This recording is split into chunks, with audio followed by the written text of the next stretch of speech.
Welcome to the Marketing Mentor Podcast with Elise Bennin, founder of marketing-mentor.com and author of 7 books, including The Creative Professional's Guide to Money. Since 2008, Elise has been interviewing her clients and other successful professional creatives who are doing what it takes to stop the feast or famine syndrome, get better clients, and command the fees they deserve, and sharing the nuts and bolts of what they've learned so you can do it too. You can find more at marketing-mentor.com. And now, here's Elise Bennin.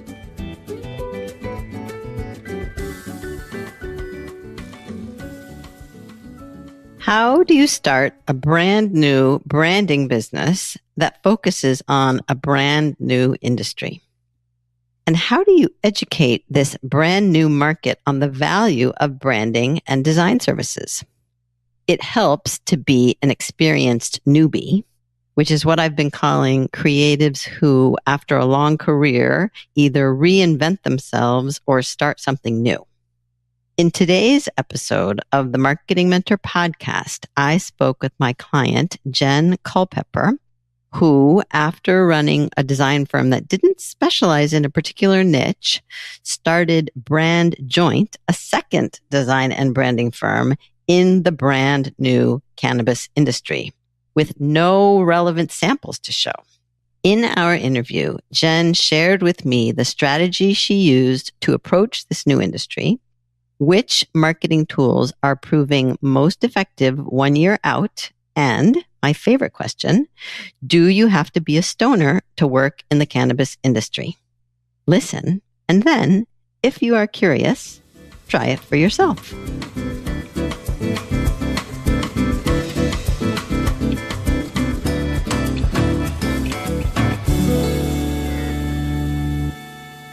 Hello, Jenn. Welcome to the podcast.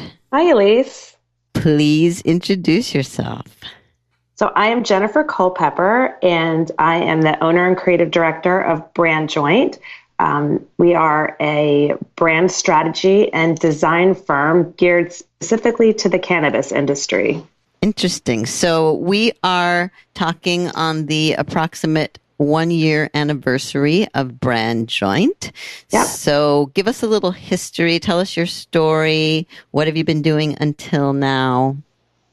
Okay. So I also own another company called Peppermill Projects, which is a brand strategy and design firm, but we are not specialized in any one industry. We work with pretty much any kind of industry that would be customer facing.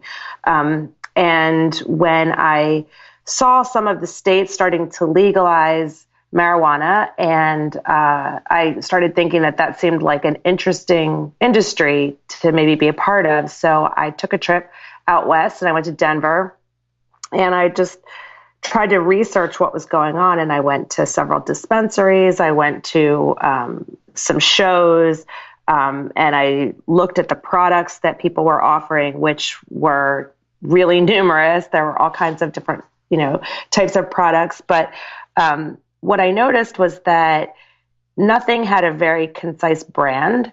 Everything was geared to a typical stoner, basically. A lot of pot leaves, a lot of Rasta, tie-dye, that kind of thing. And I thought this could be done a lot better. I think that cannabis is heading into the mainstream, and in order for that to work, there needs to be a removal of the stigma. And part of what we do is design for very specific audiences that are more mainstream and design products that are more approachable. So we're talking for 2 reasons. One is that this is part of a new series called Experienced Newbie that I thought it would fit nicely into, because you have been running Peppermill projects for a while, and now you're starting something new. So I want to focus on what you learned or what you've learned over the years that you're now applying to this new business. And the other reason we're talking, so if you want to sprinkle these thoughts in and around everything we're saying too, I think the cannabis industry is something that people are curious about, and you've jumped right in. So I'm hoping that people can, use this opportunity also to learn about that industry as an opportunity. Sure. So as far as what I've learned, I guess, from my other business to starting this business, I would say, I kind of had to start over in a sense, starting in a brand new industry and specializing. And this is the first time I've specialized in an industry. So I really needed to build up a portfolio of work in that industry. And so that's kind of similar to what I did when I started Peppermill. I knew I wanted to be doing branding work in customer-facing industries, particularly food and beverage and customer service industries. So in the beginning of that, building that company, as well as in the beginning of building Brand Joint, I knew that doing work for free or for reduced cost was going to be part of what I had to do to build the portfolio of work in order to prove up what we could do and show that to potential clients. And how long ago did you start Peppermill Projects? Peppermill has been around for 9 years now. And give us a sense of the size. Is it just you? Is it you and other people? I have a team of about 3 people. And you didn't have enough to do? I mean, tell me the rationale for starting a brand new business also. Well, I guess part of it, I do really like starting businesses. But I just had this idea, and it just felt like something that I needed to do. It felt like it was an untapped market, especially at that time. And still, really, I think I see a need in the industry for high level branding and design. And I don't even think everyone in the industry knows yet that that's needed, which is part of what my challenges are in educating my potential clients. But a lot of people in the industry are people who maybe never ran a business before, who don't necessarily understand branding, don't understand the value of design. So that's one of the challenges I face in Brand Joint that I don't have as much in Peppermill, where with Peppermill, people come to us because they know they need help with their brand. With Brand Joint, I tend to have to be explaining why people need brand strategy. So I would think the marketing of the two businesses is very different. Tell us how you're educating this new market on their need and the value of your services. Well, that's the main reason why I started a whole second business as opposed to just bringing that service in under Peppermill. My original thought was just that I was going to reach out to some of these companies through Peppermill. But as I started to do that, the biggest question that I had from people was that they wanted to know my expertise in the industry. Something that I've learned a lot in this year is that this industry has a lot of unique challenges. It is probably the most heavily regulated industry that I've ever worked in.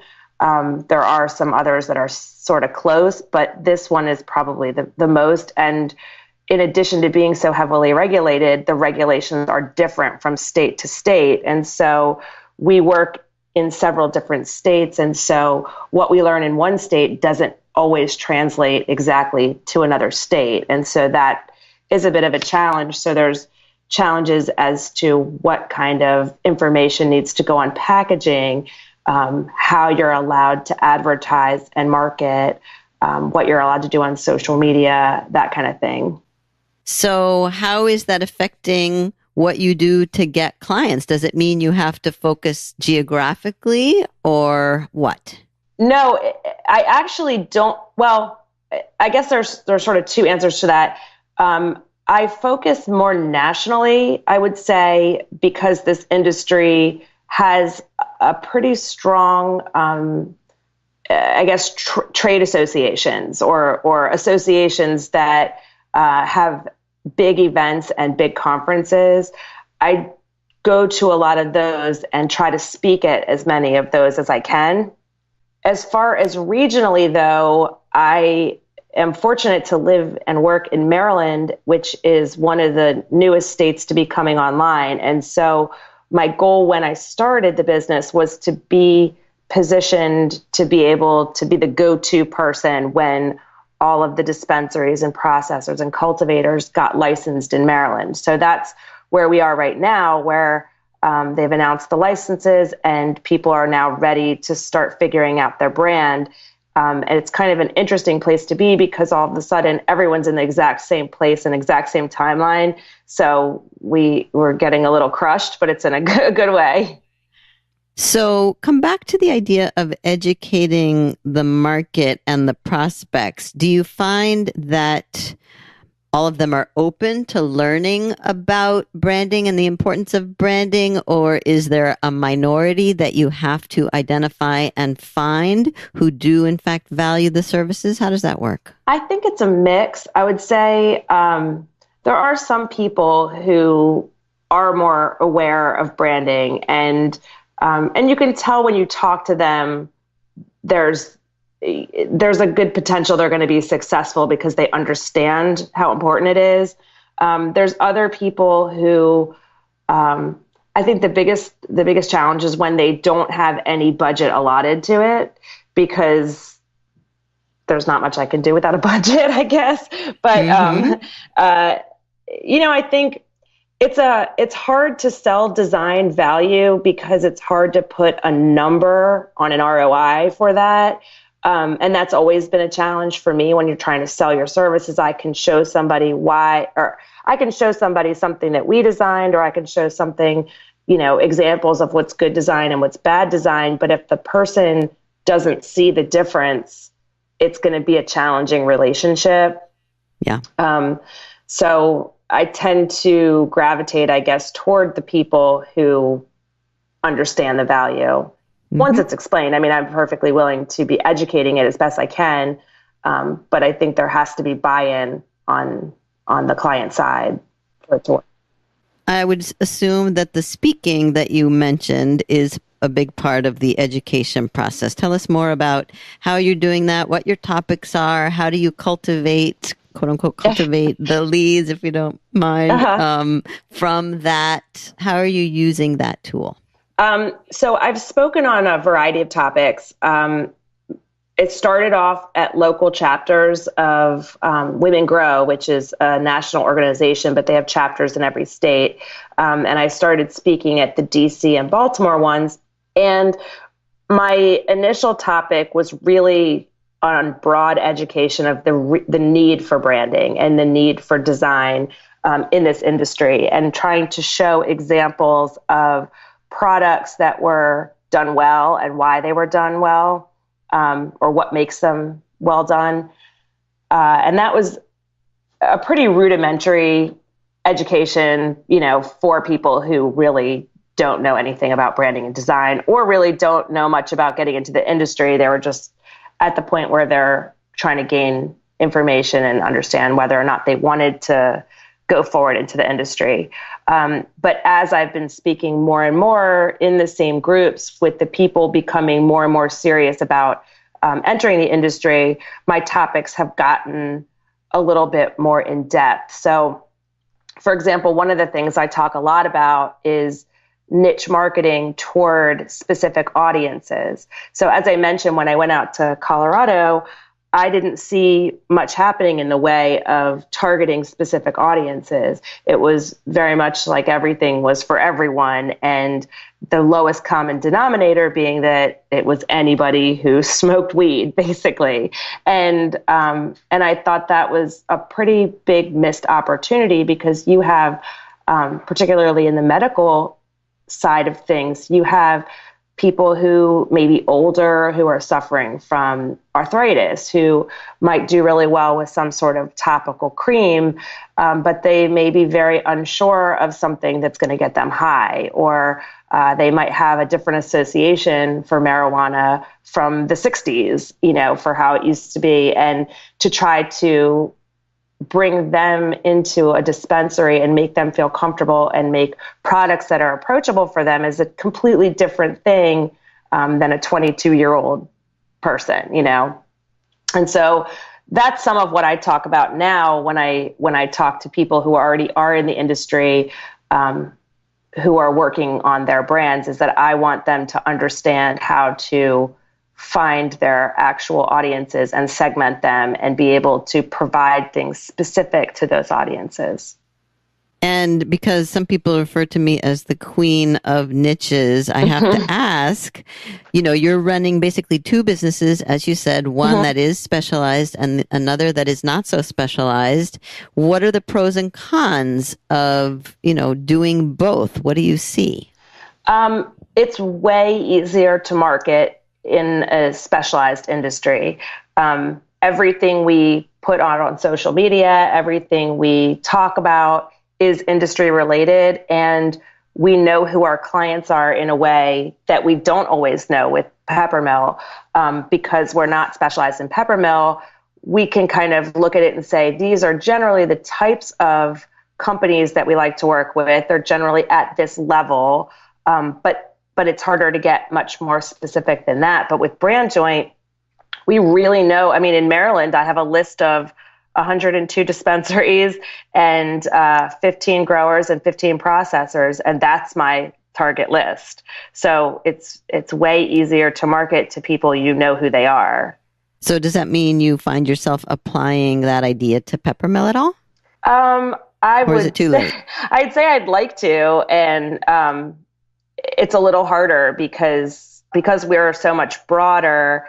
I suppose we probably could if we focused on one of the industries that we like to work with, and we have from time to time. For example, craft brewery. We've worked with some craft breweries, and we do like that a lot. So we will send out targeted promotions to craft brewers in the area, or artisan food, or restaurants, that kind of thing. But it's not quite as easy as there being a list online of who our potential clients are. Right. I mean, you're just making my argument very beautifully, so thank you for that. All right, I have a few more questions for you, but this is all excellent. Thank you for sharing.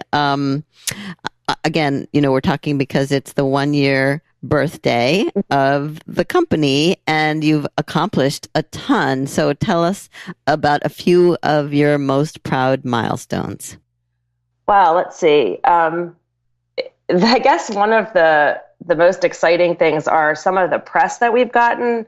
One of the things that it's not actually even related to design, but one of the things that we've been getting a lot of press about was it sort of started with a blog that I had written about parenting in the cannabis industry and how to talk to your kids about marijuana and how to kind of have the drug talk. And I have a 7 and a 9-year-old, and I was feeling at a loss of how to talk with them. And so I started reaching out to some other friends in the industry, and we pitched the idea to the Washington Post, and they did an article about it.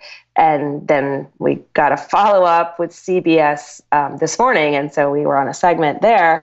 So that's been a lot of fun, just being able to, get some national media around the industry and showing some of what goes on in real life. That's really interesting. And talk a little bit also about the contest that you kicked off the business with. That was something we talked about together at the beginning, and I am curious how it played out. So that actually was probably one of our biggest successes, in that the person who we picked, which was a dispensary in DC, we started working with them and we helped them to develop their brand strategy. We did workshops with them. We redesigned their logo. And we honestly can't stop working with them. We're still working with them. We're about to redo their website now. We have been working on their interior design. And through that project, we brought in an interior design team to work with as partners for our dispensary project. So that project has really led to a lot of other projects, as well as to help us branch out and bring on other partners in the same way. And the clients that I work with there have become really good friends, and we do a lot of other projects together and have some other projects in development together. And talk a little bit about how the contest worked, because I think people are curious and sometimes want to do a contest, but aren't sure exactly how to do it. Sure. So the idea we had was, well, I'll sort of start with the challenge that we had. We started Brand Joint and we didn't have any portfolio work to put up that was related to the industry. So in order to create some portfolio work, we decided to give away a free brand, basically. So to give away a logo and brand strategy or packaging of a product. So we ran the contest and we used that promotion to start getting our name out there. And we ended up actually getting quite a few entries. Probably in the end, there were between 3 and 5 that were really good potential candidates. And from that point, we chose the one that we thought would be the best in the sense that they had some money to be able to spend towards developing some of the projects, and they were really interested in growing. And we really loved their story. And so all of those aspects combined led us to choosing them. And like I said, it's been such a great decision because it wasn't like just a one and done project. We ended up doing continual work with them. So for us, it was really win-win. And you're saying, just to clarify, that the brand was free, but the development of the materials and the other things that came with the brand are not. Some were and some are not. So we started off with the logo we did for them for free, the strategy sessions we did for free.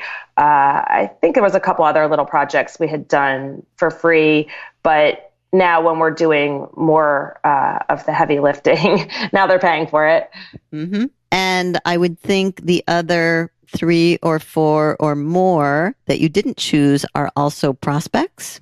They were, but they really didn't work out for one reason or another. And none of them were local, which I think was part of the issue. We ended up choosing a company that was local so we could work more closely with them, and they were in our region, basically.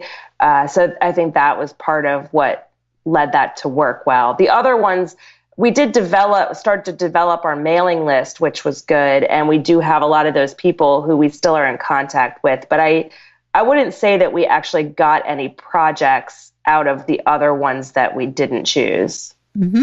Good. Okay. So I have just one more question for you. It's kind of an easy one. Okay, good. And I'm not asking if you are a pot smoker, but I'm asking if you have to be a pot smoker to work in the cannabis industry. I don't think so, but I think you have to understand the culture. So I think you have to be open-minded and understand how, I guess, the history of it, understand. I guess when I say open-minded about it, you can't be judgmental towards people who do. So you certainly don't need to smoke pot in order to work in the industry, just like you don't need to drink beer to work in the industry. But if you do drink beer, you're going to understand the, complexities of the flavors and, all the things that go into it to make one different from another. And I would say the same is probably true in this industry or in any industry, that the more you can live the brand and understand the brand, the better your design will be. Right. And be able to say, I know your market because I am part of your market. Yeah. All right. I'm sorry. I thought of one other question, Jen. Go ahead. I'm just wondering if you have advice for people who are considering entering the cannabis industry, whether it's from a design point of view or copywriting or photography or anything like that. I think there's a lot of places in the industry that could use really good work in general. I would say it's not for the faint of heart. It's like I said, very regulated business or very regulated industry. So there are a ton of challenges. I would also say that I think a lot of people start to go into the industry with the idea in mind that it's kind of a get rich quick thing, that it's the gold rush or the green rush. And I think at least as far as people who are owning dispensaries and cultivators and things like that, it's not an easy road. And so because of that, our clients and, other creative work, the clients that you'd be working with are not necessarily flush with cash like I thought they'd be when I first started working in this industry. They're startups like any other, and a lot of them are, working to get capital, and that's a big part of it. But like working with any startup, when you start working with them early and you keep working with them, the goal is to grow together.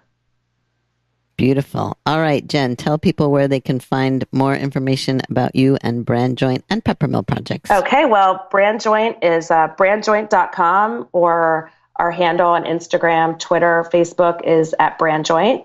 Peppermillprojects.com, and Peppermill, PROJ, on Twitter. We're also on Facebook and Instagram. Excellent. Thank you so much for sharing you, what you've learned, and we will be in touch. Thank you. Thanks for listening. Now go try out what you've learned. If you like what you hear, you can go to marketing-mentor.com and sign up for Elise's quick tips from Marketing Mentor and her free 30-minute mentoring session to get your burning questions answered. Check out what's on sale in the Marketing Mentor shop, like the Pick a Niche Kit, proposal bundles for designers and copywriters, and the 30 Minutes a Day marketing plan. Elise is also